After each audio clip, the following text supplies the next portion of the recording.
welcome to Brand X Reviews. Today's the 3rd of March 2014.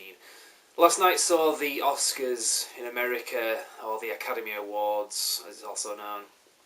Not something that I usually follow. I disagree a lot with most of the awards that get given out every year. I think it's just basically run by this Hollywood elite, and they're a bunch of snobs basically. And there have been a few exceptions, some awards that I think were quite well deserved. But Gravity, anyway, that's the film that I'm going to be reviewing on this one. Now, I did review the film back in November, but what I'm reviewing here is the Blu-Ray that got released today. So it coincided with the Oscars, basically. That's kind of why I prefaced it with that. And it picked up 7 Academy Awards. In fact, just before I get onto the Blu-ray, I was kind of going to that. In case you haven't already heard what it won. It didn't win Best Picture. That one went to 12 Years a Slave, which is a film that I have zero interest in going to see, or at any other time, basically, because films like that are just depressing. And, you know, we know about history and stuff like that. I'm not going to get into that film anyway. So, Gravity, anyway, won Best Director. So it was Alfonso Cuarón. I don't know if I've pronounced that properly or not. So yeah, Best Director. That was one of the Oscars that it got. Best Film Editing.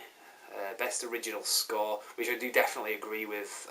The score to the film, which was done by Stephen Price, was really kind of mind-blowing. In a sense that usually film scores can be kind of a bit generic, but this one really kind of had a right kind of feel to it, the kind of tone of the film. The score really kind of nailed it on that one. Well, it's Best Visual Effects. Best Sound Mixing, okay, and Best Sound Editing. So, I mean, I can kind of see where they're coming from. Some of those kind of well deserved, but it's a shame it didn't win Best Picture, really. It wasn't my favourite film of 2013, but I would say it was probably the best film. The kind of difference being, it's not really my kind of film, but I think it was the best made. I mean, I prefer your kind of silly films like superhero films. You probably kind of get a grasp on that looking at some of the reviews that I do. Things like Iron Man 3, which was nominated for an Academy Award. I think it was in special effects or something. But yeah, I mean, I would say, like I say, well, it wasn't my favourite film of last year, but it was one of the best made films of last year, if not the best. So fair enough, it got 7 Oscars, fairly well deserved. But anyway, point of this video is kind of to review the Blu-ray, which got released today, so it was the day after the Oscars, so it was quite well timed. Don't know if that was intentional or not, but from a marketing point of view, it's probably a good idea. The film's getting a lot of good press right now. Release it on the Monday, and you know, a lot of people will be interested in seeing it. So anyway, I got this on Blu-ray. There's a few different versions of this you can get. You can get the DVD, which I'm not quite sure about extras. As you would imagine, it was sold out in the shop that I went to, or they didn't have any on the shelf anyhow, let's put it that way. So I didn't get to kind of compare. Usually I will look at a DVD, and if it's got exactly the same extras as a Blu-ray, I'll probably just get it on DVD, because I don't usually see a huge difference. I don't have a 3D TV. That was the other version you can get. You can get a 3D version, which is about £5 more than the normal Blu-ray. But I'm not massively into 3D. Having said that, having seen this film in the cinema in 3D was brilliant from that point of view. Because I mean, I very rarely would endorse seeing a film in 3D, but this really was an experience. You know what I mean? And it's kind of one thing I thought was, when I see this film on a standard TV after having seen it in 3D, will have the same kind of impact, and I got to say it didn't really. I mean, that kind of goes without saying. A lot of the film and the way it kind of grips you is done visually, and if you kind of take away the experience, the 3D cinematic experience, it doesn't quite have the same impact. So if you're kind of seeing this film for the first time on TV in 2D, you're not going to get the same experience that I got. So when I'm kind of describing what it was like in the cinema, you really would have had to have seen it in the same way to kind of grasp that. But still very good anyway. Like I said, I got it in 2D, and it's one of those films where, one of those rare films where I would say, I kind of would like to have a 3D TV just to kind of see it again in that way. Because usually I don't feel that way. I'm not usually impressed by that. But that aside, anyway, what else do you get with this? This is, like I said, a standard Blu-ray. You just get one disc, and that's just the film itself with the extras all covered. It's not a very long film, so there's plenty of room for extra features. The film itself is, 91 minutes or something like that. Extras on this are pretty good. They didn't really sell it very well in terms of specifying what's on it. It just kind of said it's got over 3 hours worth of extras, so it doesn't really describe them on there. I kind of blitzed through them when I watched it. I'm not usually one to sit and watch every little extra feature, but I figured I'm doing this review, I'm going to kind of at least want to check it out and kind of get an idea of what it is, just so I can report back. Now, I've kind of got a list on the tablet that I've got here, exactly what it is. I watched some of them.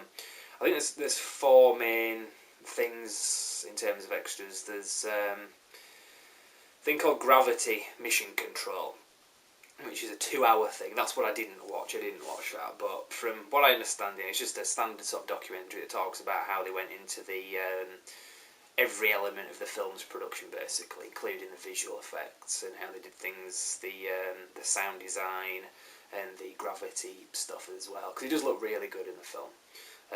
It's something I probably will watch at some point, but it's just, the film's come out today, I've just watched it, I want to get this review up, but I can give you an idea of what that was. There's a thing called Shot Breakdowns Featurettes, which is a 5-part thing. It specifically goes through the actual visuals and how they kind of did that kind of thing. It's got a lot of behind the scenes material as well. There's something which I thought was pretty cool. I can't even pronounce it. Anin Jack. Don't know if I've pronounced that right. This is how it's spelled anyway, just for the benefit of the review.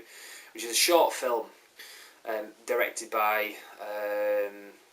in fact, is it directed by the same guy? Yeah, I think it's directed by... What is it his brother or something? The relation to the film director is... The film is directed by Alfonso Cuarón. This is the extra short film is directed by Jonas Cuarón, so I think it's his brother or maybe his son, I don't know. He did have an introduction and I did watch it, but I can't remember actually who the guy was. They did work together anyway. Point is, anyway, it's a short film. It's about 6 or 7 minutes long, and it's got about 3 or 4 minute introduction, so together it's about 10 minutes extra. And what it is anyway, kind of getting into that, if you've seen the film, you might remember the scene where Sandra Bullock is on the radio and she gets some like foreign guy on there, and he's got dogs and she starts like howling and stuff. You actually get to see who that guy was, and you see the dogs and stuff. And he's out somewhere. I don't know exactly where the hell it was. I think it was in Greenland or something where they actually filmed it. And he's this guy. He's out. And he's like fishing or something. And he's got a wife or a girlfriend who's got a child with him. You hear them in the film as well. And obviously a lot of dogs. He says something about one of his dogs is poorly and he may have to sacrifice it or something, but he doesn't want to because he's hoping that it'll get better or whatever. It's subtitles, so you basically hear what he's saying to her in the film, but you can see subtitles so you know what he's saying. And it's kind of got a weird angle to it, because what happens is he's kind of talking to her on the radio, so you get to see his point of view. And then at the end of it, the radio kind of cuts off, and he takes his gun and he goes over to where the dogs are, where one of the poorly dogs is, and the camera kind of pans up and looks into space, and you can see a load of space debris like firing across the sky kind of thing. So that would be Sandra Bullock's space capsule or whatever. And you hear a gunshot, so he's killed the dog or sacrificed the dog. What I got out of that is they're basically saying that he sacrificed that dog, so maybe that's why she lives. I don't know if that's what they were going for, but that's kind of what I get out of it. I think that was kind of the meaning of it anyway. It doesn't really take a genius to kind of work that out, but unless it's just me maybe reading into it, but that's kind of what I get out of it anyway. But it's kind of alright. They do this with other things. They've done this with a lot of the Marvel films as well, the Marvel superhero films, where you get the film and then the people that made the film have done like a short film that kind of ties in with it and kind of bang it on the Blu-ray. Only on Blu-ray, not DVD. I don't know if that's the case with Gravity. Like I say, I haven't seen it because it was sold out in the shops. but I'm assuming that's the case. But it's kind of interesting to see. If you're not bothered, maybe just get it on DVD, but and skip that. But it was kind of interesting to see anyway. The fifth thing we've got, there's a 20-minute documentary which I also watched called Collision Point, The Race to Clean Up Space. And it's a documentary about how realistic the film is in terms of the space debris element, all the stuff that kind of kicks off at the beginning of the film with the man-made meteor shower, as you might call it. There's a documentary about that anyway, and how it kind of works in real life, so it's kind of interesting. I did watch that anyway, and it's got interviews with kind of NASA people talking about it and stuff. So all in all, the Blu-ray's pretty good. Don't get me wrong, I mentioned before, I said maybe get it on DVD if you're not bothered, but I was bothered enough to get it on this because the sound quality, particularly on this, is really good because there's lots of little things that just kind of enhances it. Like I say, it's not going to be as good as watching it in a cinema, but it comes pretty close in terms of the sound. The picture-wise, with it just being in 2D, it's not the same. It's one of those rare films that kind of does actually make me want to get a 3D TV just to see films like this again in that format. But those kind of films are few and far between, so it's going to take quite a few more films like that to make me want to get a 3D TV. I'm kind of rambling on a bit now. Anyway, that was my review. Like I said, I did a review of the film back in December when I went to see it at the cinema, so you can also watch that. I'm not going to kind of go into the film itself. Just wanted to have a bit of a rant about the Oscars and the actual Blu-ray. That was pretty much my review anyway. I don't have anything else really to add. So if you want to, if you want to check out the website, it's brandxreviews.com. There's plenty of other reviews on there at the moment. There's been plenty more to come.